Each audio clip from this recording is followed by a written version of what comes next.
अधूरा ज्ञान, life changing moral story of Buddha.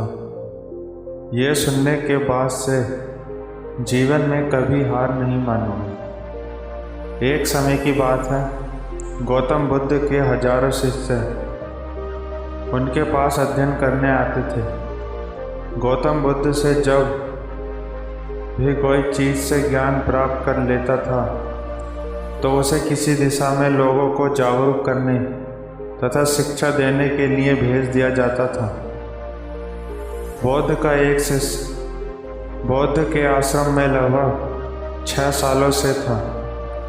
वह शिष्य महात्मा बुद्ध के पास आया और बुद्ध से कहा, मुझे यहाँ आए लगभग 6 साल हो गए। मेरे बाद कितने शिष्य यहाँ पर आए, उनमें से सभी शिष्यों को आपने ज्ञान देने के लिए किसी न किसी दिशा में भेज दिया, लेकिन मुझे अभी तक नहीं भेजा।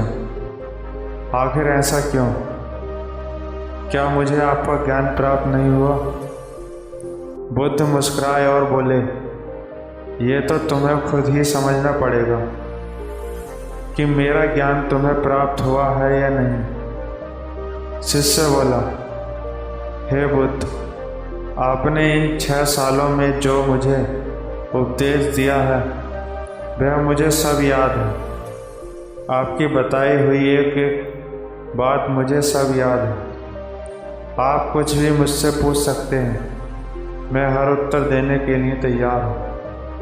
आप मुझे एक मौका तो दें ताकि मैं किसी भी दिशा में जाकर लोगों को अपने ज्ञान के बारे में बता सकूं। इस पर बुद्ध ने बोला कि ज्ञान की बात को याद रखने से कोई फायदा नहीं जब तक तुम उस आदत को खुद नहीं अपनाओगे। शिष्य ने कहा, जो भी हो, कृपया मुझे एक मौका जरूर दें। आप मुझ पर भरोसा रखें, मैं सभी को अपने ज्ञान से प्रभावित कर सकता हूँ। मैं लोगों को ऐसी बातें बता सकता हूँ जिससे लोगों के जीवन में शांति आ जाएगी और वह अपना शांतिपूर्ण जीवन जी पाएंगे। तो फिर बुद्ध ने कहा, अभी तुम तैयार नहीं हो। जब तुम उसके लिए तैयार हो जाओगे तो फिर मैं तुम्हें खुद ही किसी दिशा में जाने के लिए बोल दूंगा।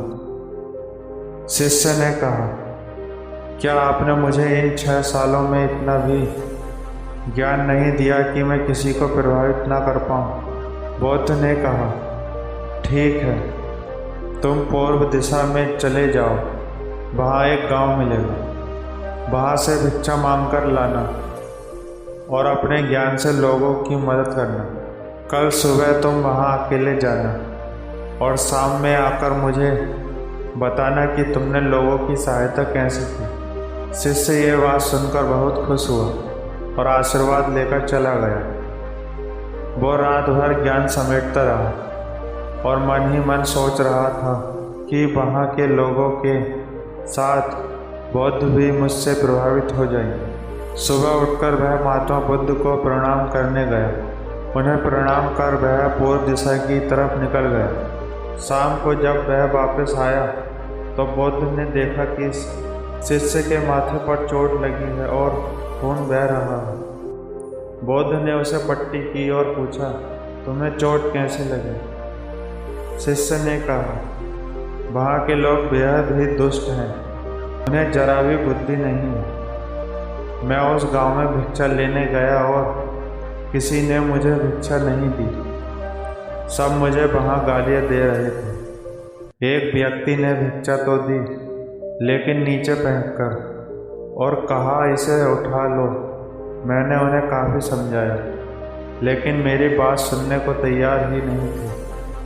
उन्होंने मेरे साथ हाथापाई की, जिससे मुझे चोट लग गई। बुद्ध, आप मुझे दूसरी जगह भेजिए जहाँ के लोगों में ज्ञान हो, वो इस तरह ना हो।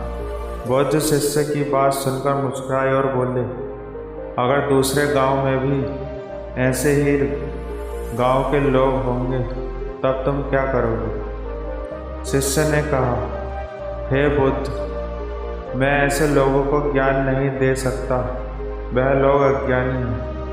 उन्हें कौन समझाए। बुद्ध ने कहा, वह लोग अज्ञानी नहीं बल्कि ज्ञानी हैं। उनके पास बहुत ज्ञान है, परंतु उनके पास खुद का ज्ञान है। अब अगर तुम किसी दूसरे के ज्ञान को चोट पहुँचाओगे तो वह कुछ तो कहेंगे ही। तुम्हें ऐसे लोग हर जगह मिलेंगे, तब तुम अपना ज्ञान उन्हें कैसे दोगे। बुद्ध ने कहा, आज तुम आराम करो, कल शाम को मेरे पास आना। शिष्य बुद्ध को प्रणाम करके चला गया। अगली शाम जब वह वापस बुद्ध के पास आया तब वहाँ बुद्ध का एक शिष्य मौजूद था। उसके हाथ में भी चोट लगी हुई थी। बुद्ध ने शिष्य के हाथ पर चोट देखकर उस पर पट्टी की और उससे पूछा, तुम्हें ये चोट कैसे लगी। शिष्य ने कहा, आपने पूरब की ओर एक गांव में मुझे जाने के लिए कहा था, तो भाई मुझे चोट लगी। बुद्ध ने कहा, वहाँ तुम्हारे साथ क्या क्या हुआ, तुम मुझे बताओ। शिष्य ने कहा, वहाँ पर मैंने सबसे भिक्षा मांगी, लेकिन किसी ने भी भिक्षा नहीं दी। एक व्यक्ति जिसने भिक्षा दी भी तो मुझे ज़मीन पर फेंक कर दी और कहा, इसे उठा लो। तो मैंने उसे उठाकर अपने झोले में रख लिया और मैंने उसे सफल होने का आशीर्वाद दिया। तब उस व्यक्ति ने मुझसे कहा, आप बड़े अजीब लगते हैं, मैं आपका अपमान कर रहा हूँ और आप मुझे आशीर्वाद दे रहे हो। तो मैंने उससे कहा कि आप दानी हो, आपने मुझे दान दिया है, इसलिए मैं आपको आशीर्वाद दे रहा हूँ। फिर मैं वहाँ से आगे गया तो कुछ लोगों ने मुझे वहाँ से वापस जाने के लिए कहा। उन्होंने मुझे कुछ अपशब्द कहे और मुझ पर पत्थर भी फेंके, जिससे मुझे चोट लग गई। और जब मैं वापस आ रहा था तब रास्ते में मैंने एक माँ को रोते हुए देखा।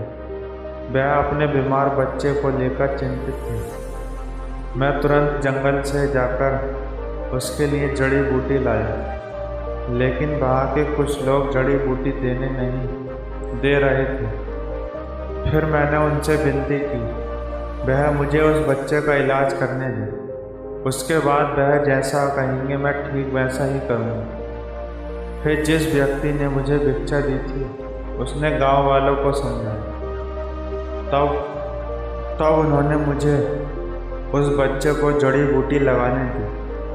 उसके कुछ देर बाद वह बच्चा ठीक हो गया। फिर गांव के जिन लोगों ने मुझसे अभद्र व्यवहार किए थे उन्होंने मुझसे माफ़ी मांगी और धन्यवाद कहा। फिर मैं वहाँ से वापस आ गया। हे बुद्ध, मेरी आपसे एक विनती है। उस गांव के लोग बहुत भोले भाले हैं, क्या मैं रोज़ उसी गांव में जाकर भिक्षा मांग सकता हूँ। यह सभी बातें पहला शिष्य खड़ा होकर बड़े ध्यान से सुन रहा था। उसने ये सुनते ही बुद्ध के चरणों में गिरकर कहा, हे बुद्ध, मैं समझ गया हूँ कि मैं अभी उस लायक नहीं हुआ हूँ कि मैं दूसरों को ज्ञान दे सकूँ। बुद्ध ने कहा, हमें बाहर वैसे ही लोग दिखाई देते हैं जैसे हम अंदर से होते हैं। जब तक स्वयं को नहीं बदल सकते तब तक किसी को नहीं बदल सकते। खुद में बदलाव लाना ही जरूरी है। अपने आप में बदलाव लाकर ही इस दुनिया को आप जी सकते हो। दोस्तों, ये लाइफ चेंजिंग मॉरल स्टोरी आपको कैसी लगी? उम्मीद करता हूँ इस कहानी से प्राप्त ज्ञान से अब आपके जीवन में सकारात्मक बदलाव जरूर आएंगे। धन्यवाद दोस्तों।